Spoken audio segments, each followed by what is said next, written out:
Hai, Wanakam, Tajahau dan salam satu Malaysia. Anda bersama saya, Selahan, pakar esthetician anda. Today, kita nak sharekan satu topik penting tapi jarang diperkatakan kerana ianya sedikit sensitif. Ramai wanita di luar sana mengalami perubahan mimpi setelah bersalin seperti faraj menjadi longgar, kendur, miswi menjadi gelap dan kurang sensasi bila bersama pasangan tetapi hanya diam membisu kerana malu. Tanpa kita sedari, sebenarnya ini adalah salah satu punca keretakan rumah tangga. Selain itu, kawasan intim juga sedang dijangkiti dan membuatkan wanita di luar sana hilang keyakinan apabila ingin bersama pasangan.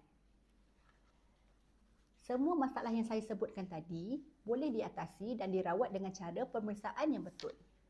Sekiranya kakak-kakak di luar sana yang mengalami masalah yang sama boleh datang ke Dela Estetik untuk pemeriksaan dan konsultasi secara percuma dengan doktor kami. Buat masa sekarang, kami menyediakan perkhidmatan konsultasi dan pemeriksaan secara percuma dengan hanya membuat temu janji dan datang pada waktu yang tepat.